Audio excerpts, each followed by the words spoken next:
Breaking news చూస్తున్నాం. పాకిస్తాన్ కి big shock తగిలింది. మోస్ట్ వాంటెడ్ ఉగ్రవాది Punjab Burhan హతమయ్యారు.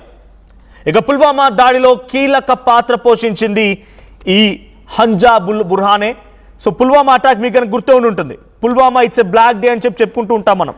So Pulwama attack జరిగిన రోజున ఈయనే మొత్తానికి మాస్టర్ మైండ్ వేసి స్కెచ్ వేసింది. So Pulwama attack 14 Feb 2019. ఆ రోజు 40 మంది సెంట్రల్ రిజర్వ్ పోలీస్ ఫోర్స్, 40 మంది ఉగ్రవాదులు, 40 మంది ఆర్మీ సిబ్బందిని ఉగ్రవాదులు చాలా దారుణంగా ఒక బస్ ప్రమాదంగా చిత్రీకరించి వారిపై అటాక్ చేసి చాలా దారుణంగా హతమార్చిన సంఘటన. సో ఇప్పుడు దాంట్లో మాస్టర్ మైండ్గా ఉన్నటువంటి హంజా బుర్హాన్ హతమునించారు మన భారత ఆర్మీ. అయితే ముజాఫర్బాద్లో బుర్హాన్ పైన గుర్తెరిగిన వ్యక్తులు కాల్పులు జరిపారంట. అక్కడికక్కడే హంజా బుర్హాన్ మరణించారు. ఇక బుర్హాన్ మృతితో లష్కరీ జైషీ నెట్వర్క్లో గందరగోళం నెలకొంది. కొంతకాలంగా వరుసగా ఉగ్రవాదులందరూ కూడా చనిపోతూనే ఉన్నారు. వరుసగా మిస్టరీ దాడుల్లో వీళ్ళంతా కూడా అంతమొందిస్తున్నారు, లేకపోతే చనిపోతున్నారు, ట్రాప్ అవుతున్నారు. అయితే పాకిస్తాన్లో దురంధర్ ఆపరేషన్ జరుగుతుంది అంటున్నారు నెటిజన్స్. అంటే పాకిస్తాన్లో దురంధర్ లాంటి ఆపరేషన్ అంటే అక్కడ ఎవరినో వ్యక్తులు ఉండి వాళ్ళు మనకి ఇన్ఫార్మ్ చేస్తున్నారు, పలానా వ్యక్తి ఇక్కడ ఉన్నారని చెప్పగానే ఇక్కడ నుంచి కొంతమంది గుర్తులేని వ్యక్తులు వారిని అంతమొందించినట్టు తెలుస్తోంది. ఇప్పుడు మనకు ఫోటోలో కనిపించినట్టు ఈ నీచ్ కమిన్ కుత్తేగాడే హంజా బుర్హాన్ అంటే వీడే పుల్వామా అటాక్లో చాలా కీలకమైనటువంటి మాస్టర్ మైండ్గా ఉంది. సో 14 Feb 2019 at 3:15 PM ఒక వ్యక్తి తనంతట తానే పూర్తిగా అంటే ఒక బాంబర్ కాన్వాయ్ పైన తనంతట తానే ఒక బాంబర్గా మారి అటాక్ చేసిన పరిస్థితి. So Lethapora in Pulwama district of Jammu Kashmir, a vehicle parked with explosions rammed into a CRPF bus carrying jawans. ఒక్కసారిగా వెహికల్ వెళ్ళి 40 మంది సిఆర్పిఎఫ్ జవాన్లు వెళ్తున్నటువంటి ఆ బస్సుని అటాక్ చేసింది. దీంతో 40 మంది అక్కడిక్కడే స్పాట్లో మరణించారు. దీంట్లో అదిల్ అహ్మద్ దార్ వాడే ఆ స్పాట్లో ఈ సంఘటన కారణమైంది. So A local Kashmiri from Pulwama district, అక్కడున్న వ్యక్తే. సరే దీని వెనుక ఉంది మొత్తం జైషీ మొహమ్మద్ అండ్ లష్కర్ ఇ తోయిబా 2 ఉగ్రవాద సంస్థలకు సంబంధించినటువంటి హ్యాండ్లర్స్ అన్నట్టు తెలుస్తోంది. అయితే సుమారుగా CRPF convoy 78 vehicles carrying 2500 persons, మొత్తంగా 78 వెహికల్స్ వెళ్తున్నాయి ఆ రోజు.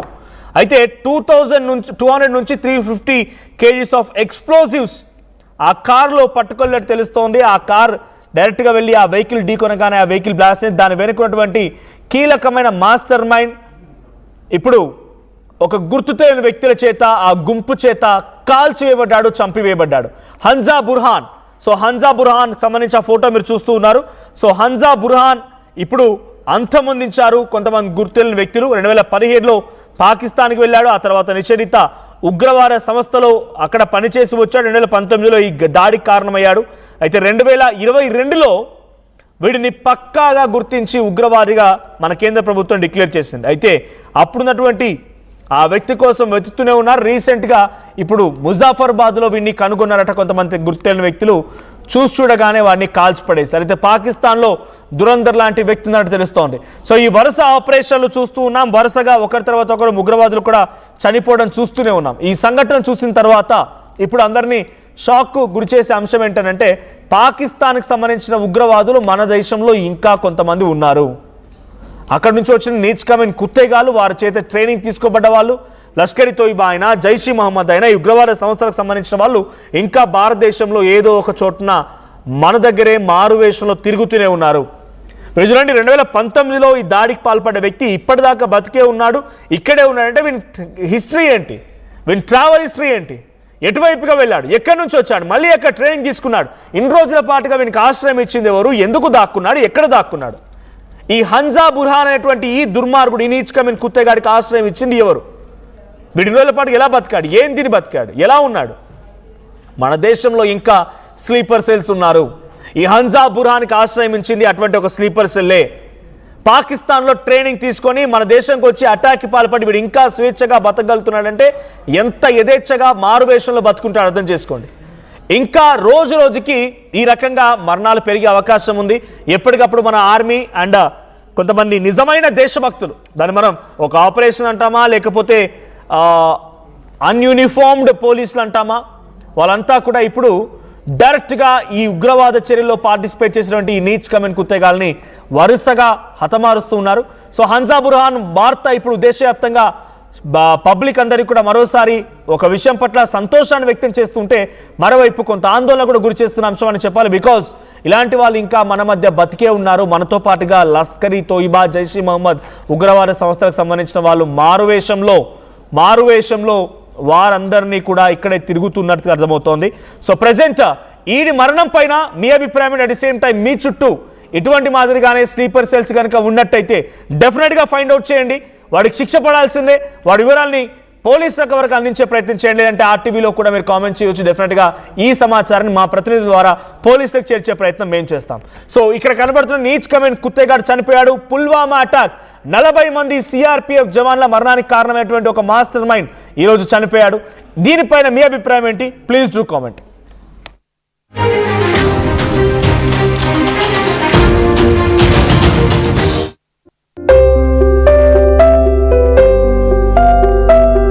చిన్న చిన్న ఆనందాలు 35 ఏళ్లుగా నా జీవితంలో లేవు. 35 ఏళ్లుగా నేను డైపర్లలో బ్రతికాను. 6 సెంటీమీటర్ల ఫిస్టులా నా మూత్రాశయంలో లీకు కారణమైంది. ఎవరూ నాకు సహాయం చేయలేకపోయారు. ఏఐఎన్యూలో వైద్యులను కలిసే వరకు అక్కడ వారు రోబోటిక్ శస్త్రచికిత్సతో నాకు పరిష్కారం ఇచ్చారు. వారు నా ఆత్మవిశ్వాసాన్ని కూడా తిరిగిచ్చారు.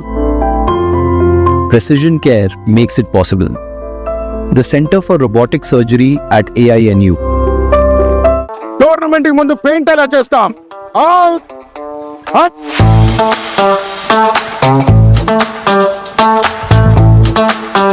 ప్లాన్ అయితే చాలా బాగుంది సార్, స్టేడియం పరిస్థితి చూడండి.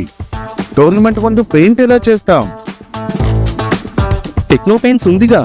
Techno paints, township, dam, stadium లేదా మనీళ్ళు, పెయింట్స్ నుంచి పెయింటింగ్ వరకు పూర్తి సొల్యూషన్ కావాలంటే మేమున్నాం. కానీ సార్, టైంకి పూర్తవుతుందా? రోజుకు 23 లక్షల స్క్వేర్ ఫీట్ పెయింటింగ్ చేయగల సామర్థ్యం, 5,000 మంది స్కిల్డ్ లేబర్ టీం మా వెంట ఉంది. 23 లక్షల? అవును. ప్రపంచ స్థాయి రంగులు, అద్భుతమైన షేడ్స్ తో భారతదేశపు అసలైన పెయింట్ మరియు పెయింటింగ్ శక్తిని నేనే. VR techno paints. Techno paints.